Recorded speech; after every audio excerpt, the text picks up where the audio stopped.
Nigga, you got the work. Nigga, Young and Thuggin', nigga, was the worst selling album in Cash Money history, nigga. You know what I'm saying? Go Google that. You know what I'm saying? Like, you the only mother HBZ that don't have a plaque, nigga. You know what I'm saying? Like, you sitting around here talking about, I'm the last hot boy. Nigga, the hot boys was built around me, nigga. You talking about? You know what I mean? You know what I'm saying? I was doing numbers on Cash Money, nigga, when your mama still was giving you that $7 book of food stamps. You know what I'm saying? To mother get you some donuts and a 50-cent juice to go to school with, nigga. You know what I'm saying? I was doing numbers on Cash Money. Shout out to the big bro, you know what I'm saying, Juvie. You did, you know, me, Juvie, and Jacqueezy got this video and new single, you know what I'm saying, that Juvie about to put out. You did. Then I got another video, you know what I'm saying, with me and Juvie. You did, that's about to come out. You did. And then, you know, I got this song with me and Weezy. And me, like, everybody, me and Bird got a whole album together. Everybody working together. You know what I'm saying? Niggas just don't want to work with your goof, man. You know what I'm saying? Like, you mad because the nigga don't want to get on that song, man. You know what I'm saying? You mad, you did, because I don't want mother open up your DMs. Like, you mad, you know what I'm saying? Or accept your collaborations and shit. Like, come on, bro. Like, you's an internet, man. You hear me? You know, you addicted to this internet. You know what I'm saying? You be watering the brand down. You know what I'm saying? You know, on the strength of the bag, you know what I'm saying? You know, nigga wrap their arms around you and, you know, just was on some, you know, love, make it look good. You know what I'm saying? You know, on the strength, you know what I'm saying, of the fam, you digging on the strength, you know, of the legacy, you know what I'm saying? Nigga try to, you did, but you just constantly won't play with a nigga, man. Stay like 14 years in jail, boy. What the think I am? Whatever I did, nigga, you wouldn't have got in touch with T.I. if I wouldn't have made the call. You wouldn't have got in touch with Boosie if I didn't make the call. Don't lie to me. See, I don't even want to feel like I'm being messy. Cause you with the wrong one, dog. Big facts. That shit fact. Everybody trying to go talk about your catalog back 25 years ago. I'm talking about today, man. Back in the day. I told y'all, yeah, nigga was in a box, so nigga had favorites. But that was only in New Orleans. Outside the box, everybody ain't with you like that. You had fans just like I had fans around the world. It was an even swap. New Orleans, it was an advantage. They probably pulled for you a little harder. I know that. I know that without a doubt. Yeah, bro, because I ain't chasing no clout.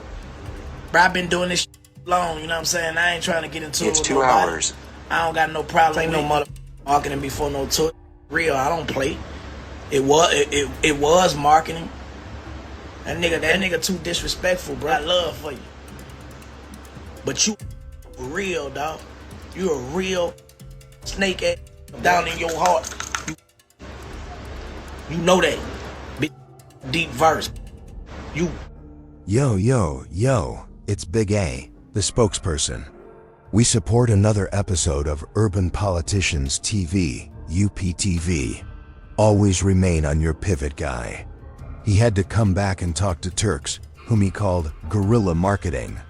This led to another online argument between him and BG. I just put up a video about this yesterday, and both Turk and BG had been on the internet talking about it.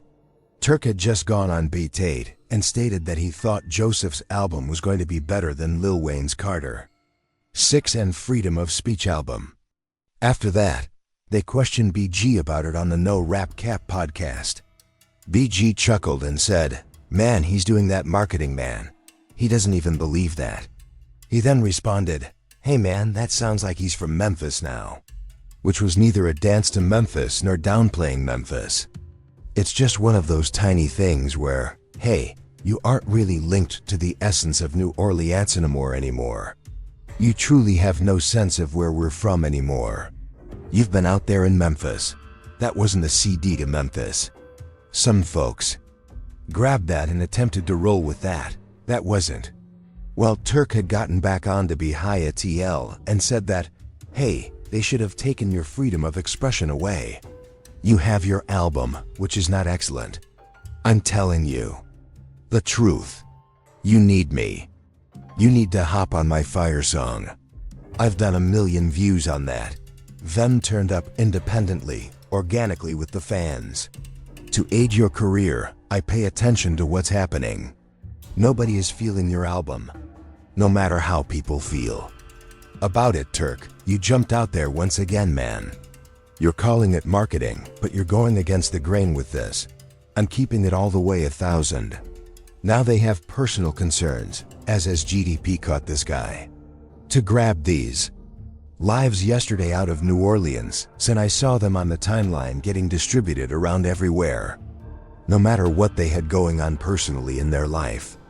It's a difference when, hey dude, if we are doing a tour together, we are working together, and you are throwing shots at you on tour with you on a podcast when we are on tour getting money together, doing business together. That looks nuts, buddy. Let's keep it all the way 1,000. You are entitled to your opinions, but you want to do the internet stuff too. They are not a part of the internet game. It just is what it is. That's going to generate a misunderstanding. Now they had personal difficulties. What went on when BG was in prison or out of prison, and the personal troubles they had towards one another. I don't know about all that. I don't know who stated what directly, that's between them. I don't want to go into it. But I'm telling you how this material is producing confusion. Because, like BG said, man, you're out here watering the brand down because you're going over here on the podcast. Yeah, you need to acquire your internet money, we get it. But you enjoy making it seem like we compete with each other. Now it's looking like you're doing the clout chasing. The thing that you're stating you're not doing.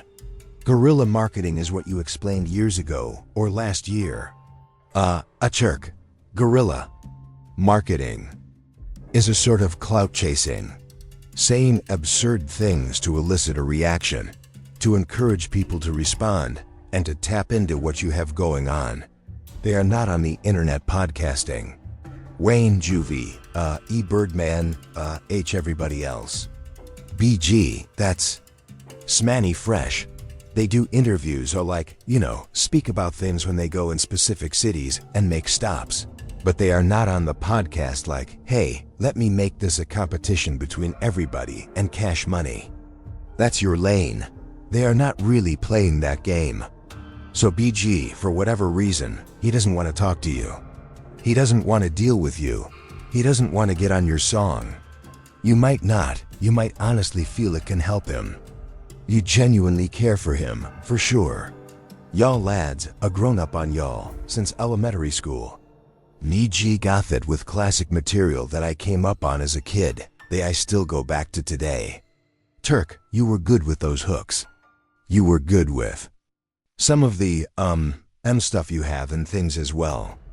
All y'all played y'all as role, but now it's reaching to that level because you're jumping on there and you're knocking down my project, bro. I just dropped freedom of speech, and you're saying they need to take my freedom of speech away. They need to take my amendment rights immediately. And it's like, bro, what are you really doing, dog? It just goes cross up and turns into this every single time. BG isn't rocking with you, dude. You feel like he owes you that. Y'all had to handle that off the internet. Now, if he still chooses not to rock with you, just don't rock with him. Go acquire y'all's money. That's how he wants to be. Keep it going. But you keep going on the internet speaking on them. We're gonna keep having this, bro. Now know if BG is right or wrong. I don't know. That's on BG. That's on him. But I don't know if you go to the internet and keep bringing this type of stuff up, y'all gonna keep having this type of splats. And you gotta say, man, BG, you really soft. You really weak. You really don't like that. You just got a deep voice. And I know the real you. I'm like, here we go again, man. But tell me what y'all think. I'm a that grew up on everything cash. Money, hot boys, guerrilla warfare, let them burn, even the BG albums. Like he said, that way that era of cash money came in off of BG being the artist, and I was there for it. The early big times, man, we jammed it all growing up as kids. I'm in elementary school listening to this. This is a part of my childhood.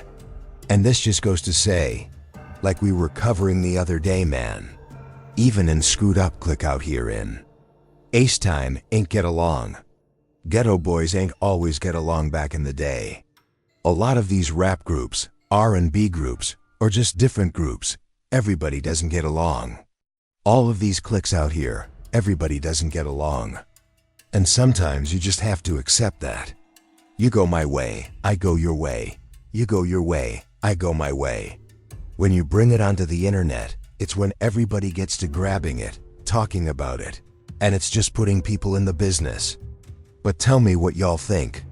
We've got more coming, more videos, all that. 10,000 for the show. Still your pivot.